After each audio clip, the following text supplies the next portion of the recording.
Om Namo Bhagavate Vasudevaya. Bhagavate Vasudevaya. Om Namo Bhagavate Vasudevaya.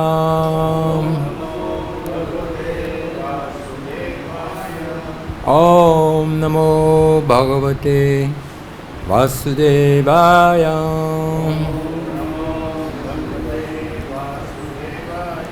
So today we are reading Bhagavad-Gita, chapter 16, verse 1 to 3, and we are reading so we will read some of the Sanskrit verse 1 to 3 that is about Mardavam Rir Alolupam Tapa Arjavam. So we will read in the beginning Svadhyaya Tapa Arjavam. Today I have to speak on these qualities of Dhamma, Yagya, Svadhyaya, Tapa, and Arjavam. These qualities.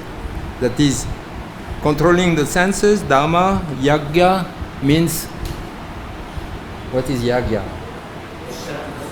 Sacrifice. Thank you. Svadhyaya, studying the scripture. Tapa, what is austerity, very good. And Arjavam is simplicity. So we can read the verse 1 of chapter 16. Sri Bhagavan Uvacham Abhayam Sadvasam Shudhi Jnana Yoga Vyavastiti Dhanam Dhamascha Yagyascha Svadhyayastapa Arjavam.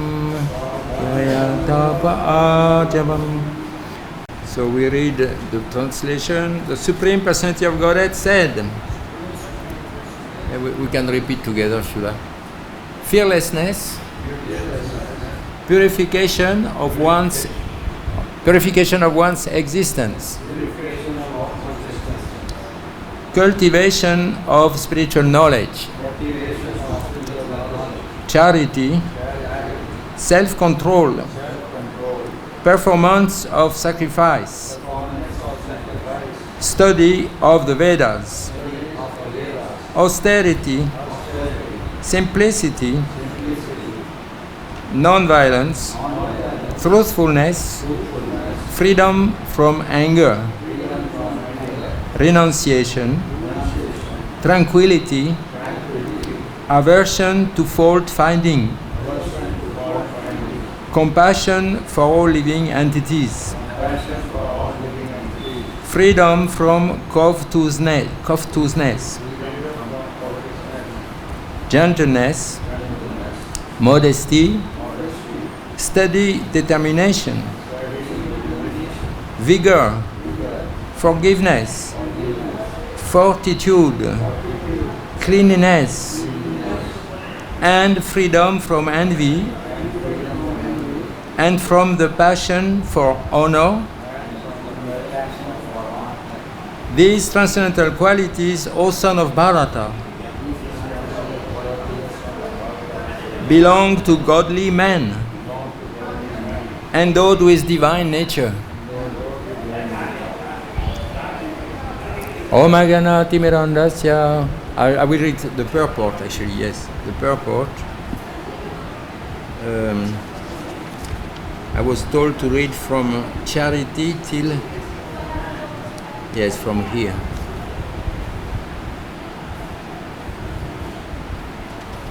Dharma, self-control. Yeah. So the purport I read, if you can find, from the self-control called Dhamma. There is one paragraph that starts, then as far as Dhamma, self-control, is concerned, it is 1, 2, 3, 4, 5, 6, 7, 8. It is the 8th paragraph of the purport. Sorry? Not 659. Yeah, but it depends the edition. Depends the edition. My edition is 659. Yeah, 659. Huh? Yes. So I will not read charity because it was already read by the previous devotee yesterday. I will read from the next paragraph. Then, as far as Dhamma, self-control is concerned, it is not only meant for other orders of religious society, but especially meant for the householder. Although he has a wife, a householder should not use his senses for sex life unnecessarily. There are restrictions for the householders even in sex life, which should only be engaged in for the propagation of children. If he does not require children, he should not enjoy sex life with his wife. Modern society enjoys sex life with contraceptive methods or more abominable methods to avoid the responsibility of children. This is not in the transcendental quality, but it is demoniac. If anyone, even if he is a householder, wants to make progress in spiritual life, he must control his sex life and should not beget a child without the purpose of serving Krishna.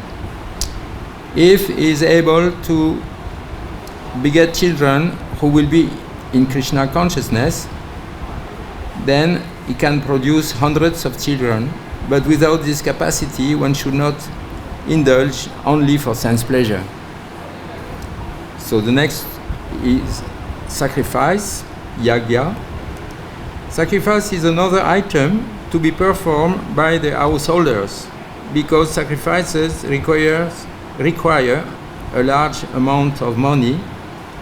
Those in other orders of life, namely brahmacharya, vanaprastha, and sannyas, have no money, so they live by begging. So the performance of different types of sacrifice is meant for the householders. They should perform Agni-Hotra sacrifices as enjoined in the Vedic literature. But such sacrifices at the present moment are very expensive and it is not possible for any householder to perform them. The best sacrifice recommended in this age is called Sankirtan Yaga. This Sankirtan Yaga, the chanting of Hare Krishna, Krishna Krishna, Hare Hare, Hare Rama, Rama Rama, Hare Hare, is the best and most inexpensive sacrifice. Everyone can adopt it and derive benefit. So these three items, namely charity, sense control, and performance of sacrifice, are meant for the householder. So the next one we will read is about Vedic studies, Svadhyaya. Vedic study is meant for brahmacharya or student life. Brahmacharis should have no connection with women. They should live a life of celibacy and engage the mind in the study of Vedic literature for cultivation of spiritual knowledge. This is called Svadhyaya. The next one, Tapa, austerity. Tapa, austerity, is especially meant for the retired life. One should not remain a householder throughout his whole life. He must always remember that there are four divisions of life, namely brahmacharya, grihastha, vanaprastha, and sannyas. So after grihastha, householder life, one should retire. If one lives for 100 years, he should spend 25 years in student life, 25 years in householder life, 25 years in retired life, and 25 in the renounced order of life. These are the regulations of the Vedic religious discipline. A man retired from household life must practice austerities of the body mind, and tongue. That is tapasya. The entire Varnashram Dharma society is meant for tapasya. Without tapasya or austerity, no human being can get liberation. The theory that there is no need of austerity in life, that one can go on speculating and everything will be nice, is recommended neither in the Vedic literature nor in the Bhagavad-Gita. Such theories are manufactured by show-bottle spiritualists who are trying to gather more followers. If there are restrictions, rules, and regulations, people will not become attracted. Therefore, those who want followers in the name of religion, just to have a show only, don't restrict the lives of their students, nor do they restrict their own lives. But that method is not approved by the Vedas. So then we read the quality of simplicity. As far as the Brahmanical quality of simplicity is concerned, not only should a particular order of life follow this principle, but every member, be he in the Brahmachari ashram, in the Grihastha ashram, Vanaprastha ashram, or Sannyas ashram, one should be very simple and straightforward. Srila Prabhupada ki jai. Om Agyanati Mirandasya Yananjala Salakaya Chakshur Militam Yena Tasmai Sri Gurave Namaha Shri Chaitanya Manobhishtam Stapitam Yena Bhutale Swayam Rupa Kadakmayam Tadati Sva Padantikam Jayo Sri Krishna Chaitanya Prabhu Nityananda Sri Advaita Gadadhara Shivasadi Gaura Bhakta Vrinda Hare Krishna, Krishna Krishna, Hare Hare, Hare Rama, Rama Rama, Hare Hare. So we are speaking about these qualities that are actually divine qualities. Shri Krishna will explain at the end of the chapter, not at the end, a little later, that the divine qualities liberate the soul from the entanglement in material life. These divine qualities will liberate us. So they are very useful to remember, very important to remember for our good progress in Krishna consciousness. And on the opposite, the demoniac qualities that will be described in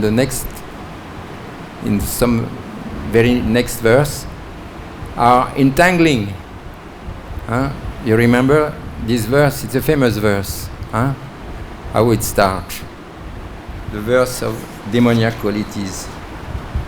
Dambo darpa abhimanascha Krodha parushyam agyanam chabijatasya parta sampadam asurim. So actually there is a long list of divine quality, but there is a short list of demoniac qualities. Interesting. There is more to say about the divine qualities than about the demoniac qualities. So the demoniac qualities are described as Damba. First is pride, Damba, pride, arrogance, conceit, anger. These are the qualities of demon. Harshness, and ignorance. So there is also a description in the 13th chapter where Shri Krishna explains what are the elements of knowledge. This is a very nice verse. It is from chapter 13, verse 8 to 12. Krishna makes a list to explain what means knowledge. So, to describe what is knowledge, Krishna enunciates all the qualities, all the attributes of a person who is a knowledgeable person. So we can read this very nice verse, chapter 13, verse 8 to 12. It is very, very beautiful. And Krishna explained, Amanidvam, Adambidvam, Ahimsa, Kshantira, Arjavam. So Amanidvam is humility, Adambidvam means no pride, absence of pride. Ahimsa, non-violence, Kshantir means tolerance, and Arjavam means simplicity. Acharya Upasamam Shocham, Steryam Atma Vinigraham. Acharya Upasana means to accept a spiritual master for being guided in Krishna in spiritual life. Socham, you know what is Socham? Cleanliness, purity. Steryam Atma Vinigraham. Steryam means fixed, to be fixed in our determination to progress. And Indriyateshu Vairagyam, to renounce the object of sense pleasure. Anahankara Evacha, to not to be under the influence of false ego. Janmam Rityu Jara Vyadi Dukkha Dosanu Darshanam, and to see the evil of birth, disease, old age, and death. To understand this is bad. Understand, I don't want that. This is knowledge. Not like people in general will just say this is life. In France, we have c'est la vie. C'est la vie means this is life. People say like that. No. This is evil. This birth, old age, disease, and death is not nice at all. It's not normal. So this is knowledge. And knowledge is a quality of a Brahmana. It's one of the Brahmanical quality. Then asaktirana bisvanga putra dara grihadishu, to become detached from the attachment of family life, starting with the home, the children, the wife or the husband, like that. This is knowledge. Nityacha samachitadvam ishtonishtopapatishu, to keep equal mind in a difficult or easy situation, to keep equiposed. Mayi chananya yogena bhakti ravya vicharini, to remain fixed up in our devotion to Krishna. Vivikta desha sevidvam arati jana samsadi, to look for secluded place and not to try to enjoy so much association with non-devotee. So, and then at the end, adhyatma gyana nityadvam tadvad gyanata darshanam etach gyanam iti proktam agyanam yat atonyatam. So Krishna will say, so to be fixed up in a looking philosophical understanding of life, and to be inquisitive about the meaning of life. And Krishna says that this is knowledge, and everything else is nonsense. Everything else that is not in that list is ignorance, is nonsense. So it is a very nice verse. It was a favorite verse of one of our spiritual master in ISKCON. His name was Bhakti Swarup Damodar Maharaj. He liked very much this particular verse. So today I have to speak about Dhamma, Yagya, Svadhyaya, Tapa, and Arjava. I don't have time to speak about all this, I think, but I may try. So I like to start with the last one, simplicity. Simplicity is a very, very interesting quality. There is a beautiful letter written by Srila Prabhupada to one of his disciples in the early days of ISKCON, 1968, where Srila Prabhupada is glorifying his disciple and says, your simplicity is a very great asset in Krishna consciousness. He speaks to his disciple, Madhavilata Mataji. Krishna is very kind to the meek and simple. if we want to attract the kindness of Krishna, we should be meek and simple. And he says, so here that is quite impressive what Prabhupada says. Prabhupada says, dullness of the material world and Krishna consciousness and consciousness about Krishna go well together. So it is quite interesting that Prabhupada is saying it is good to be materially dull. It will help you to be a devotee. He says, too much intelligence in material activities are a distraction from Krishna consciousness. It's quite impressive. Huh? So, simplicity actually is a quite interesting quality, because it is not very easy to exactly understand what it means. We understand, by intuition we understand what is a simple person, a person who is simple. But what is exactly the definition? One of the definition is to be so simple as to speak a secret to our enemy. It is extraordinary. Huh? And Prabhupada says that okay, we should be simple, but we should not be unintelligent. So then I don't understand what it means. So about simplicity also, it is said that simplicity is Vaishnavism. The Vaishnav by definition is a simple person, and it is one of the Brahmanical quality, Arjavam. It is one of the specific quality of a Brahmana that is very simple. It is also described that it is an austerity of the body to be simple. So that means not to accept so much facility, comfort for the body, to be simple, to live in a simple circumstance and eat simply. And also about simplicity, Prabhupada used to say that Krishna consciousness is so simple that you may miss it. You may not get it because it's so simple. So we have to be aware of that our tendency to complicate things may be very, very dangerous actually. We should be simple. We should cultivate this quality. So also, do you know that Brahmanical qualities, the best way to cultivate Brahmanical qualities, one of the best way, recommended by Rupa Goswami, is cow seva. Because the cows, association with the cows, will help us to absorb these qualities of goodness.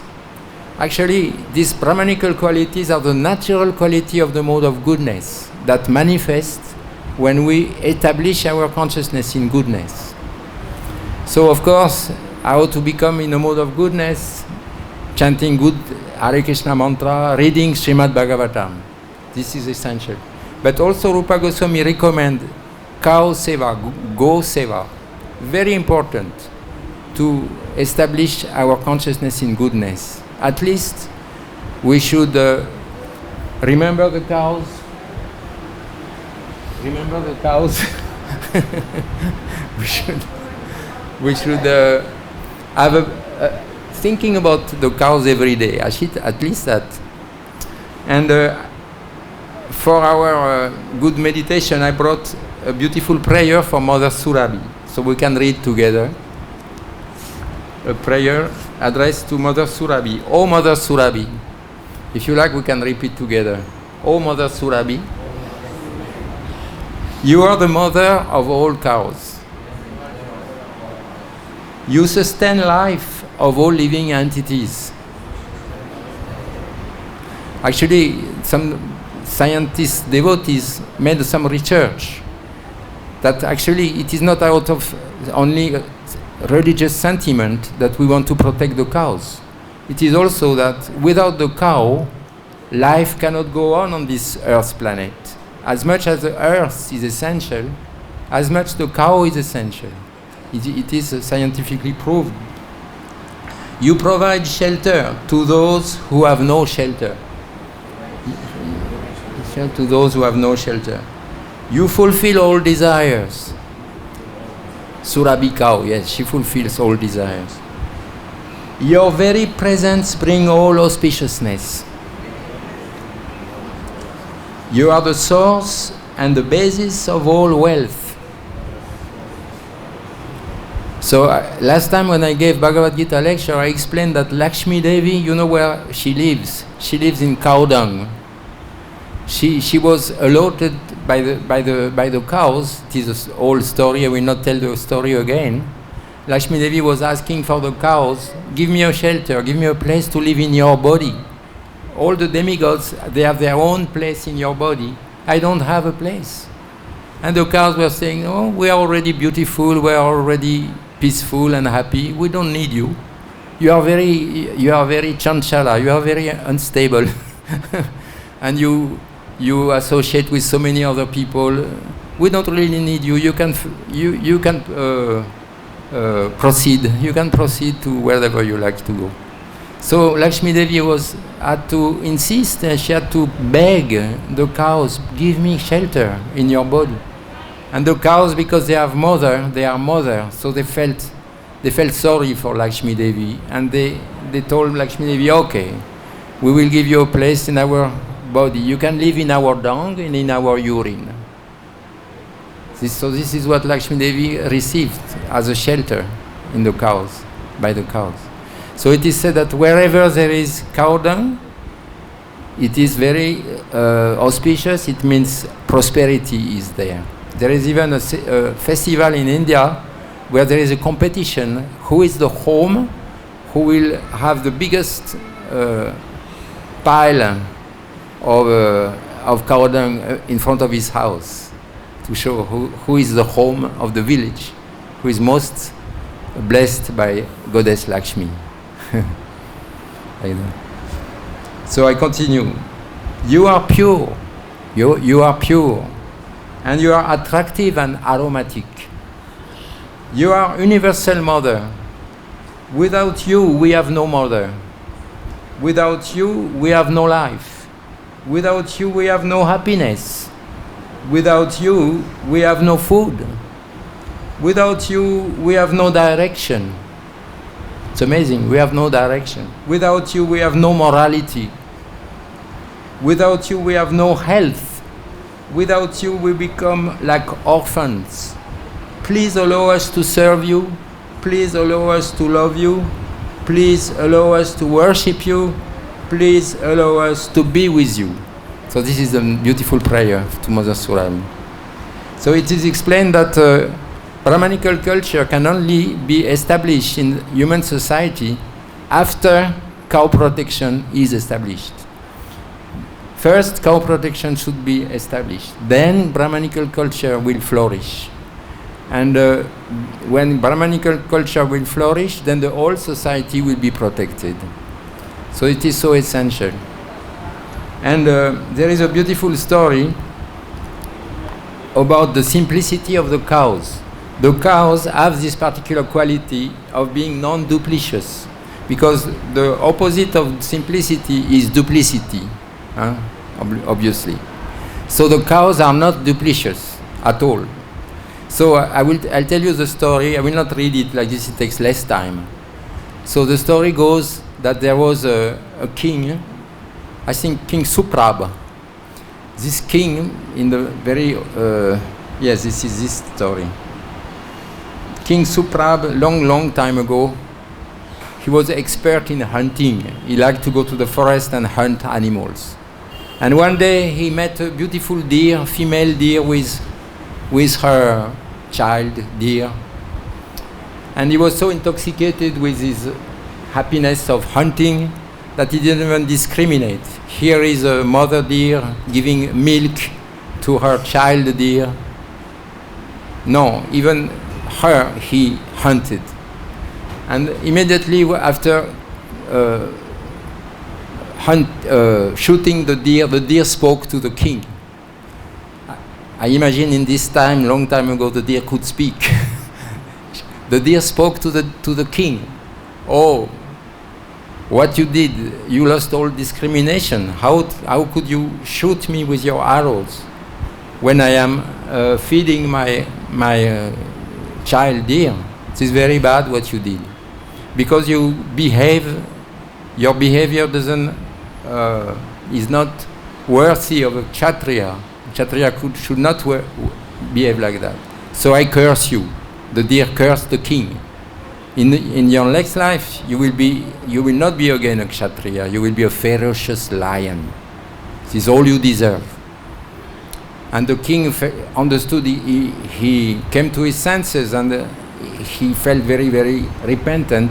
And he asked the deer, "Oh, I'm sorry. I completely lost my good sense. Can you at least make something that I don't suffer too much of this curse?" And the deer was kind to the king, and the deer told to the king, "Okay, you will take a birth as a ferocious lion, but by the grace of a Kapila cow, you will be liberated from this curse." So, like that, and then the deer died together with the child deer. They both died. So then, next life, the king had to take a birth as a ferocious lion. And he was looking for food. And one day, he comes to a forest, and he sees a beautiful Kapila cow. Some of you, maybe they know what means Kapila cow. It is a special quality of cow, very high-class quality. And this cow had come a little distant from the herd of cows. She was in the forest, and the king was hidden and immediately was ready to jump on the cow. And the cow, she became scared by seeing the lion, and she started to cry. And the lion says, so the lion spoke to the cow, "Nobody cries when he sees me, everybody run away for his life. Why are you just crying, looking at me?" So the Kapila cow said, "I'm not afraid for my life. I feel very sad that you're going to kill me and eat my flesh, and I will not be able to go back to the shed and feed my calf. I have a beautiful calf, and I want to give his milk for my calf." And so the cow asked the lion, "Please, let me go to the cow shed. I will feed my calf, and then I will come back, and you can eat me." And and the lion didn't believe the cow, but the cow insisted, and he said, "No, you can trust me. I will do it. I will go feed my calf, and then I will come back. Please, let me do that." And somehow the lion became convinced, and he let the Kapila cow, go to the cow shed. So the cow went to the cow shed, and immediately the calf was very, very happy, started jumping and running to its mother, to drink the milk. And the calf could notice that my mother is in a different mood today. She's very thoughtful. She's not speaking anything. So he asked his mother, "Why are you like that, mother? You don't speak, you look very thoughtful. What is going on?" And the mother said, "It's okay, you can drink your milk, I will tell you later." So so the cow lets her calf to drink the whole milk, and then after that she explained, "I met a lion in the forest, and he wanted to kill me and eat my flesh. But I asked the lion, 'No, let me go, I must feed my calf first, and then I will go back and you can eat me.' And when the cow explained that to all her friends, cows in the shed, all her friends told her, 'No, don't do that, don't go back. Stay with us, what is that?' And the cows said, 'No, I gave my word, I will go back. I can lie to protect the life of somebody else. I will not lie to protect my own life.' So like this, the Kapila cow went back to the forest and met again the lion. And the lion was shocked. 'Oh, you are true to your word, you came back? And it was a special lion, of course. And he said, because you're showing so much truthfulness and simplicity, actually, I will not eat you. I will not kill you. You can go back to your cowshed and make your friend happy. So, because of this generosity of the lion, the Kapila cow blessed the lion to be free from the curse. Immediately, the lion again became King Suprab because of the blessing of the cow. So it is interesting that it shows the extraordinary quality of cows, not to be duplicitous, and how we can get also their blessing. It is very interesting. So this story is from this book, compiled by a disciple of Bhakti Raghava Swami, who explained from the different Purana and different Mahabharata, Srimad Bhagavatam, different Vedic literature, the glories of Gomata. It's a very nice book. So, for our meditation on the quality of simplicity, we can remember this beautiful story. So, what else?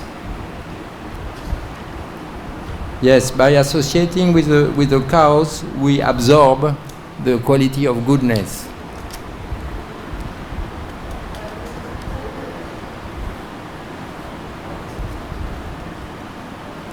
Okay. Yes, by the development of Brahmanical culture, the dormant qualities of goodness, like truthfulness, equanimity, sense control, forbearance, simplicity, knowledge, and transcendental knowledge, become manifest. And this Brahmanical culture can only be cultivated when we are conscious of protecting the cows. It is very important. So, what should I do? We are supposed to go until 6:30. Huh? What is the timing normally? 6:30. Yeah? So about Dharma, to control the senses. So there is a Sanskrit vashi. It is another word to mean somebody who has control over his senses. So do you know who is the best into that? It's Krishna himself. He is the most master of his senses. And it is described in Nectar of Devotion that Krishna is self-control, is Vashi. You know why? When he was living with his 16,000 wives in Dwarka, it is said that they were all exquisitely beautiful. And their smiling and shyness were able to captivate the mind even of great demigods like Lord Shiva. But still they could not even agitate the mind of Krishna, in spite of their attractive feminine behavior. Every one of the thousands of wives of Krishna was thinking that Krishna is captivated by my feminine beauty. Krishna is so kind that he was making every of his wives to think, oh, Krishna is very captivated by my beauty. Like this, the wife could feel happy about that.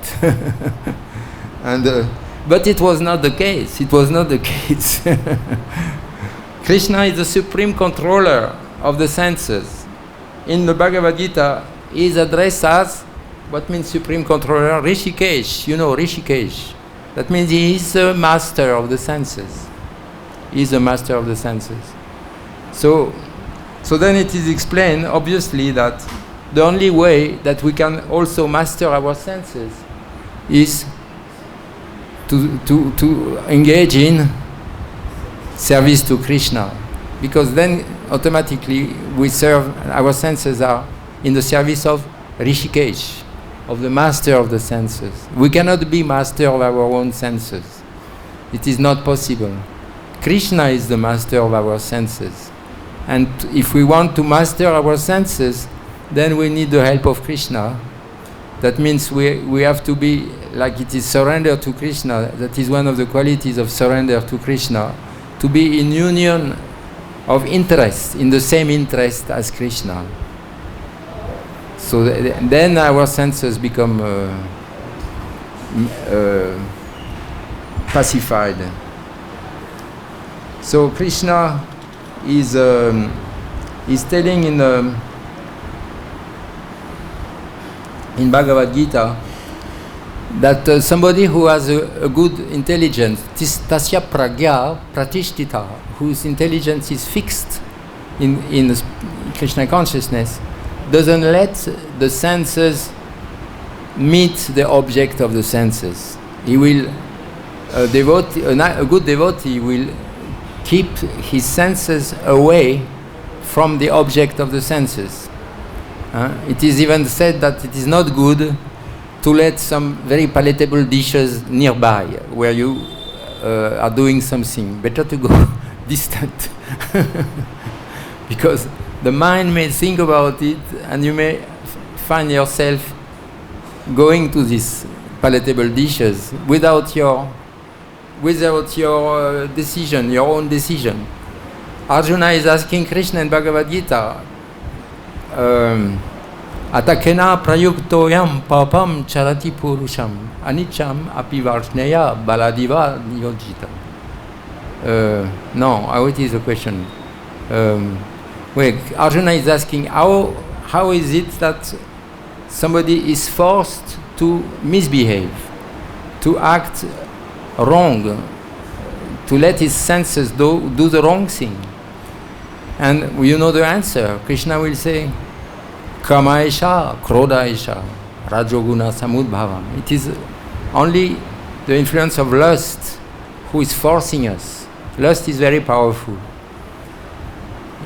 Very powerful. And lust transforms into anger and is born from the mood of passion.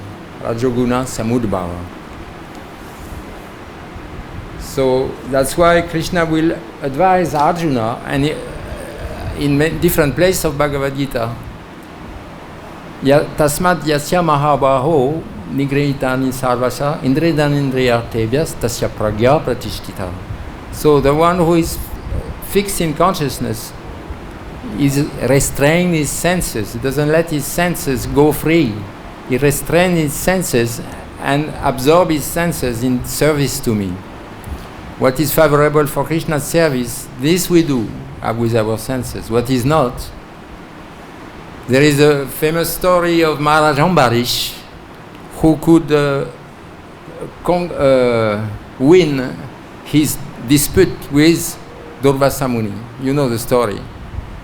Although he was apparently less powerful yogi than Durvasa Muni, but because he was a devotee and he was engaged in this Savai Mana Krishna Padara Vindayo Vacham Sivai Kunta Guna Nuvarnani. I don't know the whole series. You know the.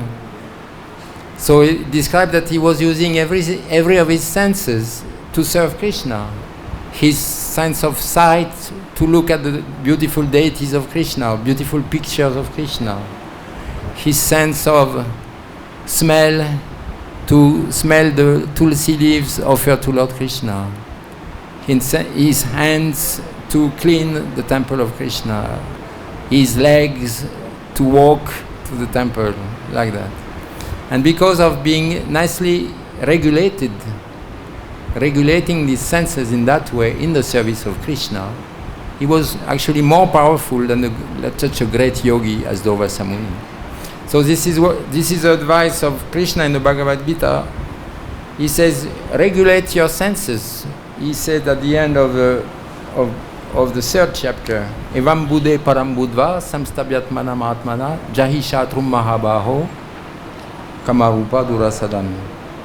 He says, if you want to conquer this, knowing oneself to be transcendental to the material senses, transcendental to the mind, transcendental to intelligence, O Matya Arjuna, one should steady the mind by deliberate spiritual intelligence.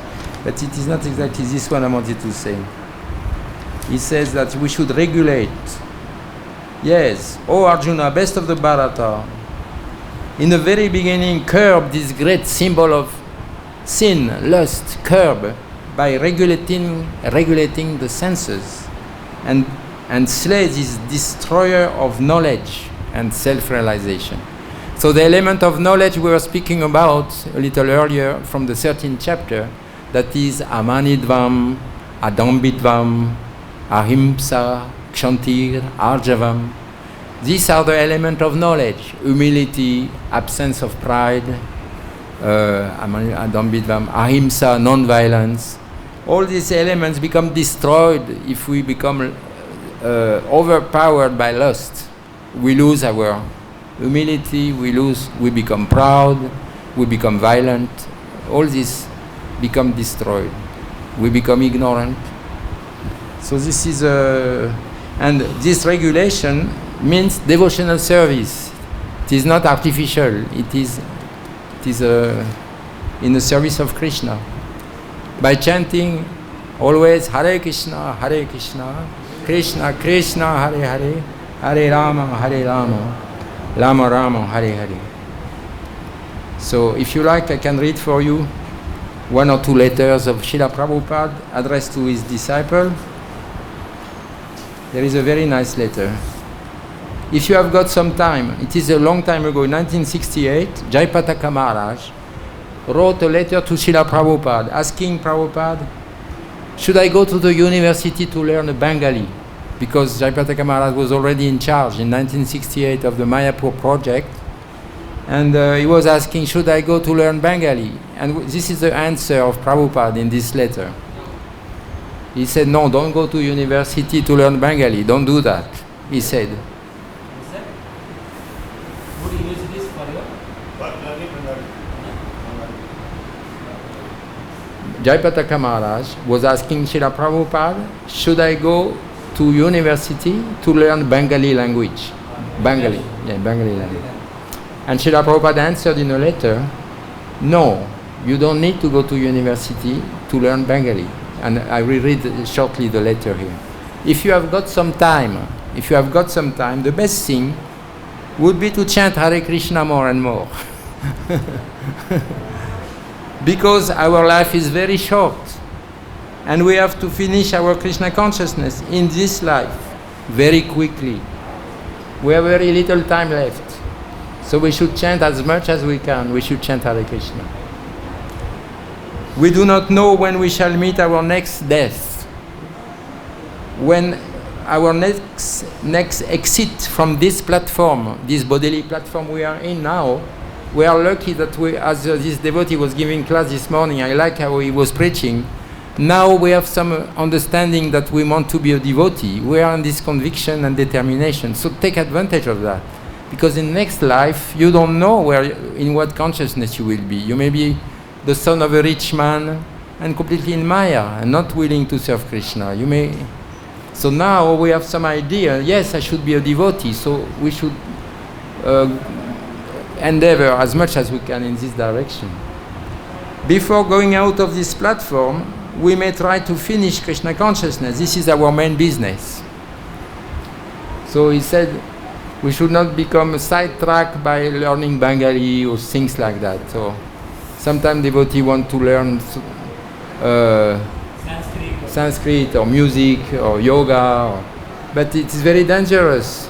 Very dangerous. It is personally, I speak about my own personal.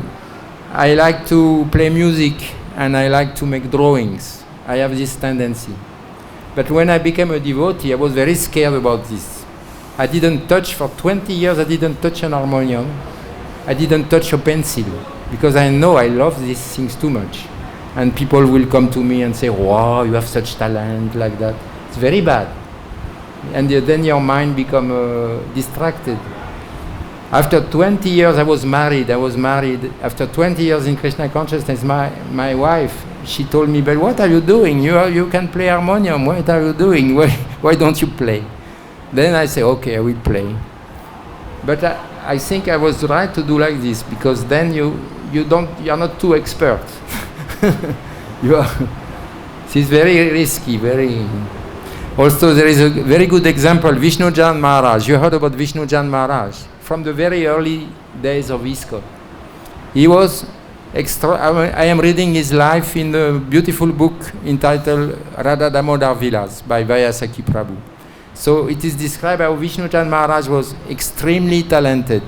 He could take any instrument and effortlessly make beautiful music. He was so talented. Any instrument, guitar, sitar, harmonium, mridanga, anything. But he was very careful not to go back to his electric guitar because he used to be part of a famous rock band, Jefferson Airplane, for those who know a little bit about the rock scene. Very famous. So he made a vow never to play again his guitar, never. Because it is so risky. And he was only playing kirtan, mridanga, kartal, harmonium. So because we don't want to become sidetrack over the most important thing of our life, that is to become a devotee, to become Krishna conscious. Isn't it? So any comment? Or yes, Prabhu, please. Is there a mic? No mic, okay. Okay, I hear you. Cow, yes.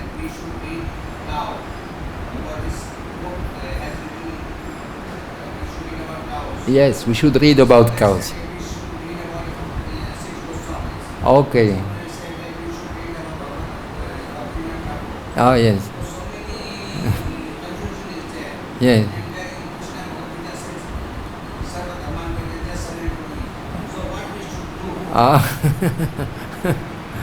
But surrender to Krishna. Yes, so the question is, some people say we should read about cows. Some people say we should read about the six Goswami. Some people say we should read about Bhaktivinoda Thakur.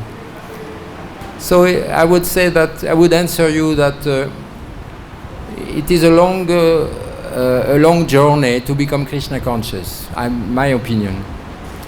That some people, they have this natural culture of cow protection from their birth. They don't even need to read so much about the cow. It is already assimilated. It was not my case, for example.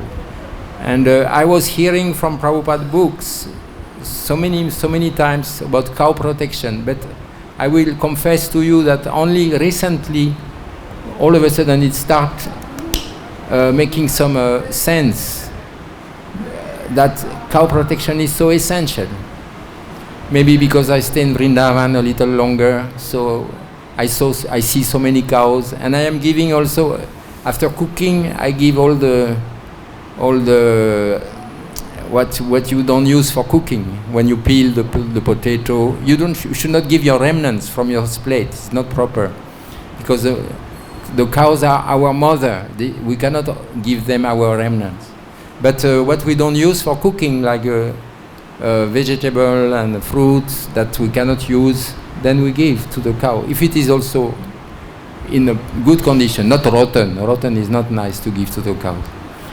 So maybe because of that, so maybe somebody will be blessed to be very attracted about the six Goswami, and he will preach other devotee about that, and some other devotee will be attracted to read about Bhaktivinoda Thakur, and he will preach his friends about that. So like this, we make a good family, and everybody can help each other. Because that's true that if we want to read about everything, our time is limited. So that's why association is so essential, that we get inspiration from the other devotees who are different from us, who can guide us and give us good information about Krishna consciousness.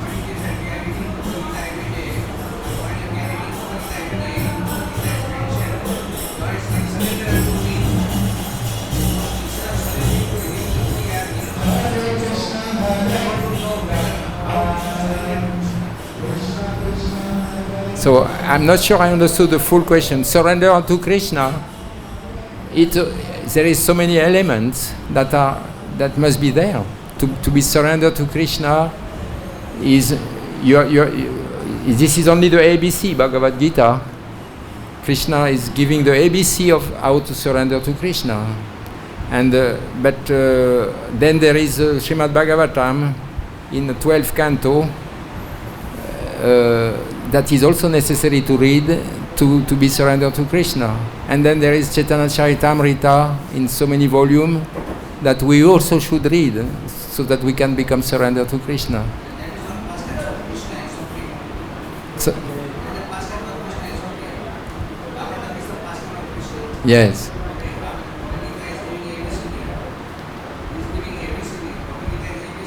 Yes. Pastimes of Krishna, yes.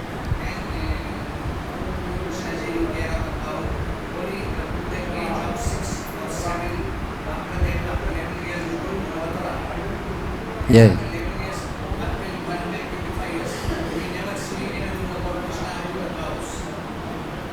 Ah, yes.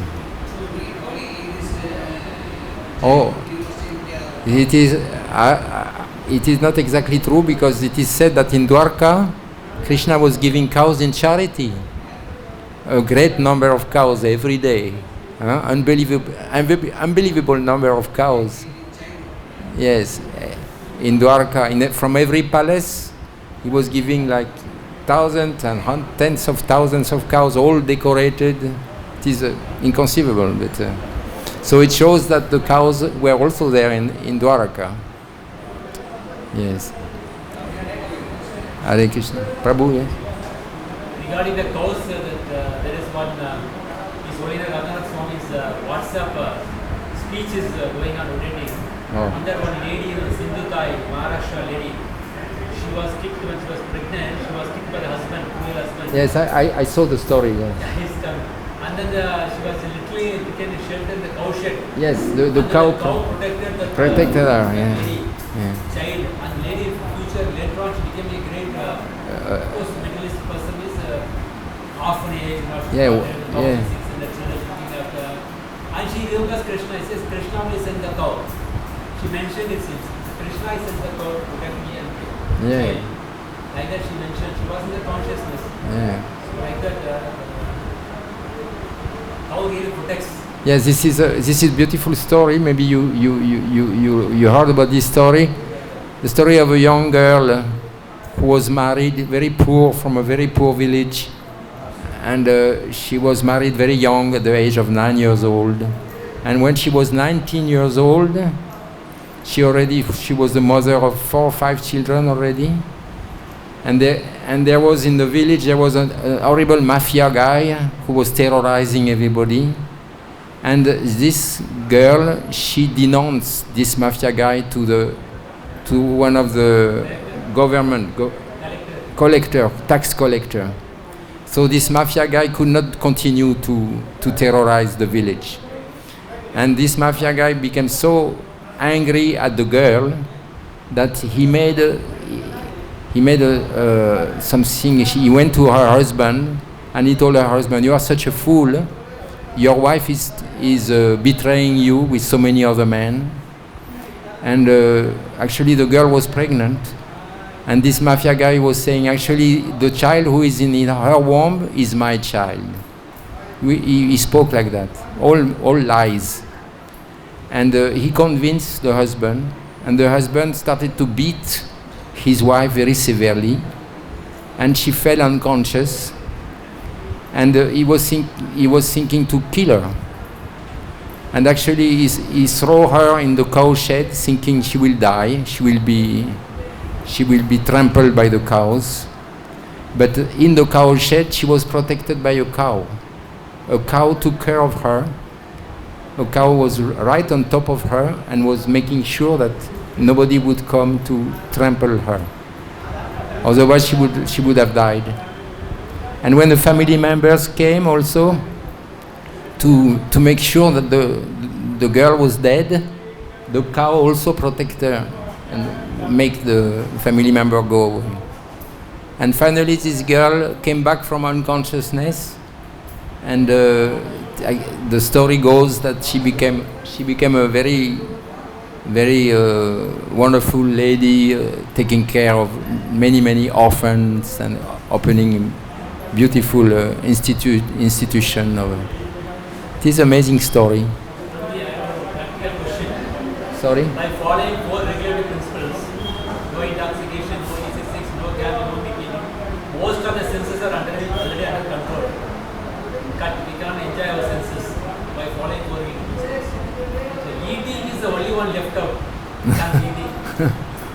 So sometimes my wife also will discuss, why not we make some food, palatable dishes. Anyway, we are offering to Krishna and eat. What's wrong in that? What's wrong in that person? I just want a clarification. It's not everyday eating enjoying, but sometimes making some palatable dishes, once a week. Is it wrong? No, of course. Do you offer to Krishna? ISKCON is a Sunday Tuesday meeting. At home I'm saying. Home also you can make. At home we make some items like that. Yes, there is this beautiful prayer to Bhaktivinoda Thakur, of the most voracious. The tongue is the most voracious, the most difficult to control, isn't it? The tongue is very difficult to control. Me, I am so much fallen that as long as I didn't eat too much, I think I didn't even eat enough. This is my mind. When I eat too much, then I think, okay, now I am satisfied. This is so bad. So I have to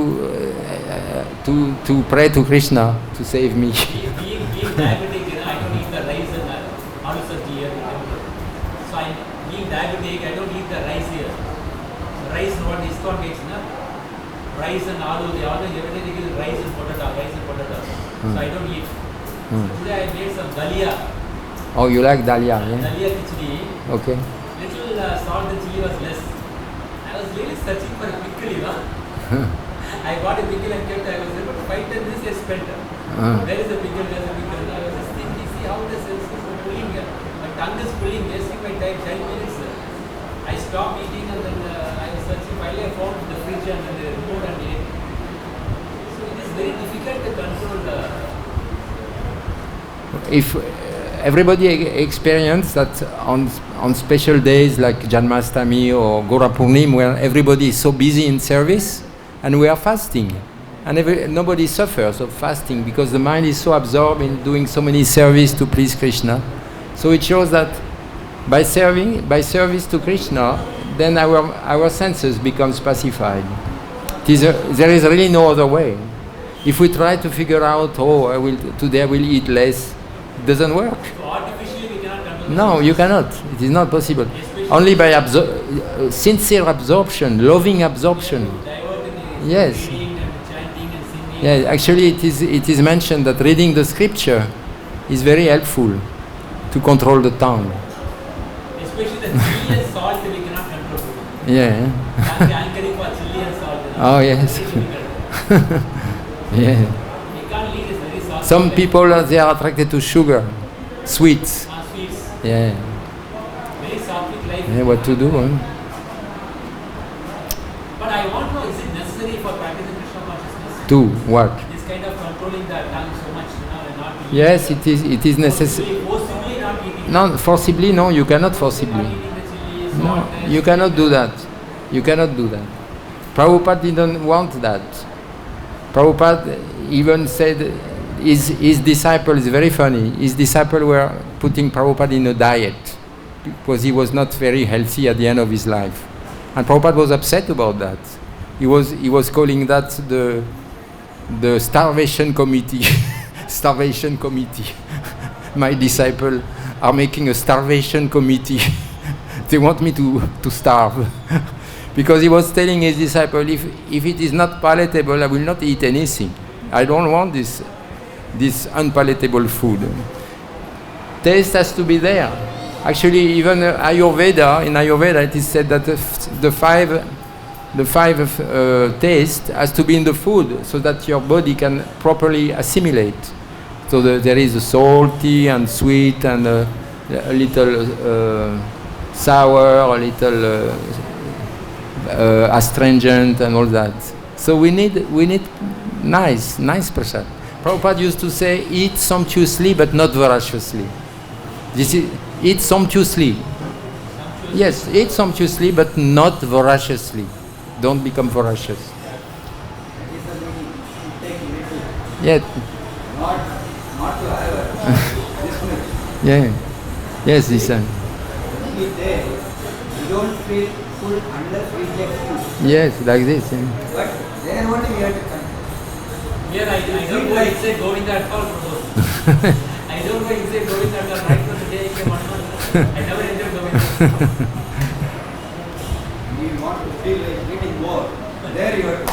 Yes, yes. But that is the difficult. Actually, when the mind starts thinking, oh, but why not take more? Then that means you should stop. Yes, there. When the mind starts working on you and telling you, but why don't you take more? Then that means you ate enough already. Yes, The Indradyumna Swami, to speak about him again, he said we should never hesitate to take prasada. When there is no hesitation, that means you eat out of necessity. But then when you hesitate, that means you should stop. Understand that? It makes sense. Bhagavad-Gita ki, Srila Prabhupada ki jai. Thank you very much to come. Hare Krishna, Hare Krishna. Go Mata ki. Jai.